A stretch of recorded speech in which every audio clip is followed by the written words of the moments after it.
At 7:25 p.m. on May 6, 1937, the LZ-129 Hindenburg moored cleanly at Lakehurst, New Jersey, and the most photographed disaster in aviation history never happened.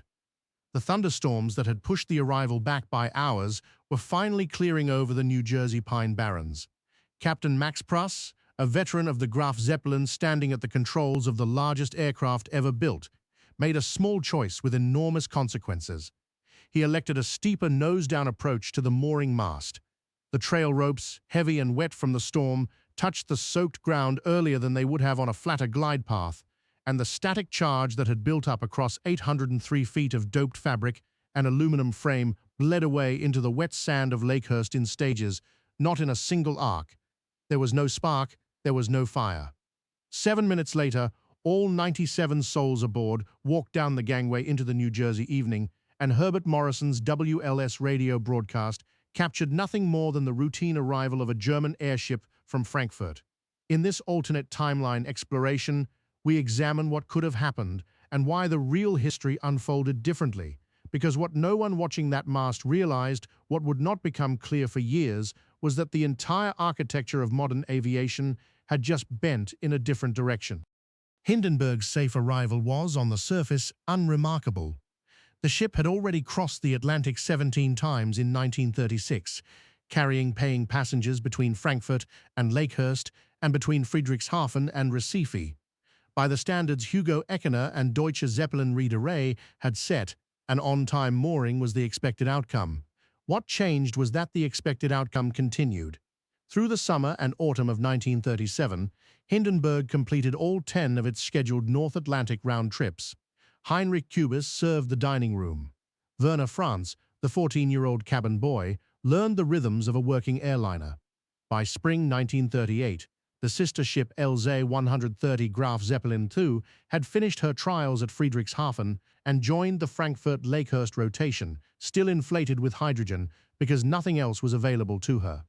2 ships, 2 flags painted on 2 tail fins, and a flight schedule advertised in the back pages of American magazines. Eckener, who had quarreled with Joseph Goebbels over the swastikas painted on his hulls, took quiet satisfaction in the ledgers. The ships were safe. The ships were profitable. And in Washington, an old argument was about to be reopened. The 1927 Helium Control Act had given the United States a near monopoly on the world's only known reserves of the noble gas, concentrated in the natural gas fields of the Texas Panhandle and stored at the Federal Helium Reserve near Amarillo. Interior Secretary Harold Ickes had refused on principle to license its export to Nazi Germany.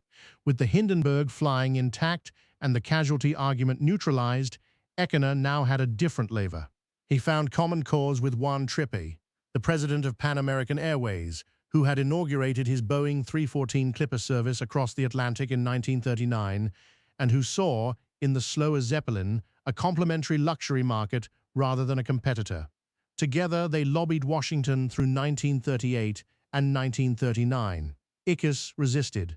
Cordell Hull, gatekeeper of export licensing at State, was not persuaded that Helium should subsidize a German propaganda fleet. The compromise that emerged was unusual. Helium would be sold, but only to airships flying under United States registry, crewed and operated by Pan American.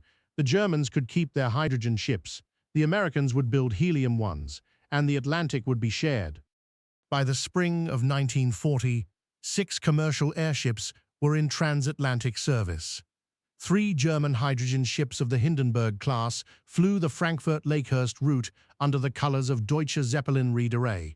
3 American helium ships, built at the Goodyear Zeppelin yards in Akron under license from Friedrichshafen, flew under Pan American livery from a new mooring mast outside Miami down through the Caribbean and across to Lakehurst on the northern leg. The schedules were coordinated.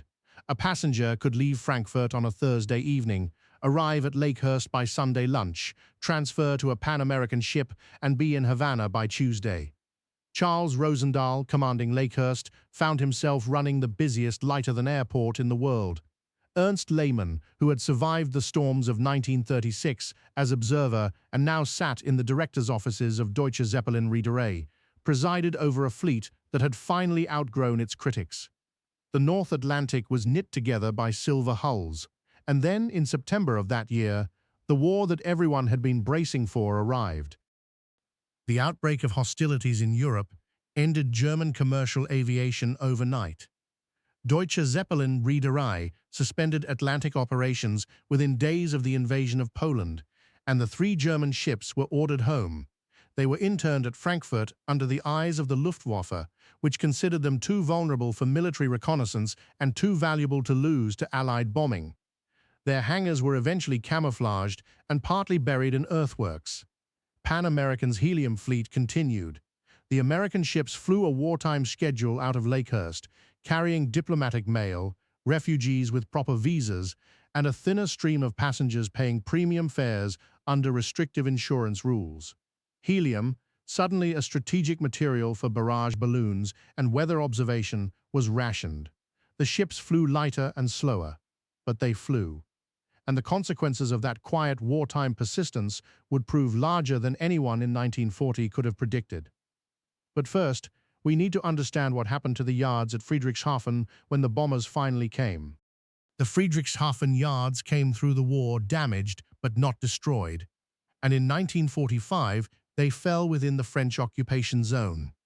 For 6 years, the question of whether the Zeppelin trade would resume hung in administrative limbo.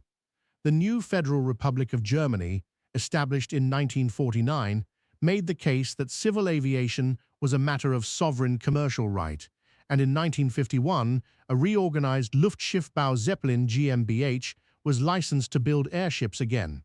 There was one condition written into the licensing agreement at American insistence: helium only.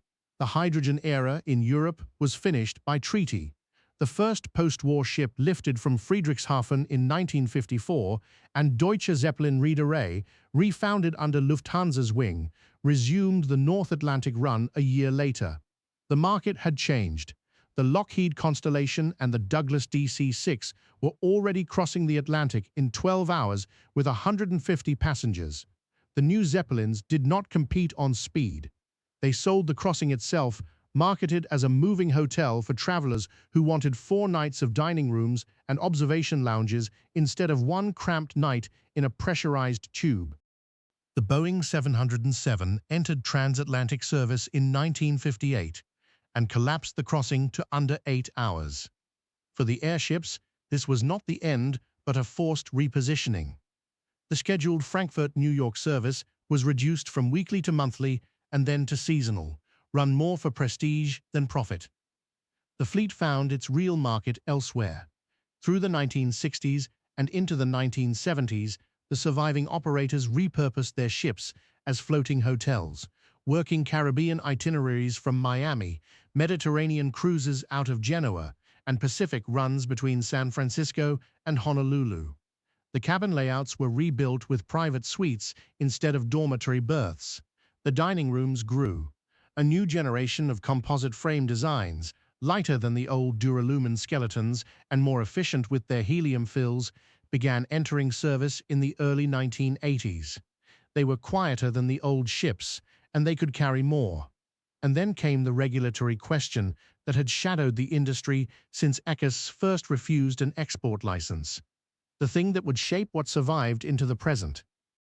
The persistence of a civilian airship industry kept helium policy on the agenda in Washington in a way the real timeline never did, where our history saw the Federal Helium Reserve drift toward irrelevance and eventual privatization. This timeline saw it remain a contested asset. The 1996 Helium Privatization Act, which in our world began the long unwinding of the Amarillo Reserve, was delayed by more than 2 decades under sustained lobbying from Lufthansa, Pan American successors, and a coalition of medical and scientific users who had grown accustomed to a regulated supply. Export controls remained tight. By the 1990s, a small fleet of modern composite frame airships still crossed the Atlantic each summer, mostly carrying tourists rather than business travelers, but visible from the beaches of Long Island and the Frisian coast as silver shapes moving slowly against the high cloud. They were the visible heirs of the ship that landed safely at Lakehurst. The choice Pruss made in the rain on May 6, 1937 was small. A few degrees of pitch, a few seconds of contact between wet rope and wet sand. But the technology that should have died in fire that evening lived instead, and the slow ships kept flying, and the gas beneath Texas remained a thing the world had to think about. History, in the end, is often only a question of where the spark does or does not catch.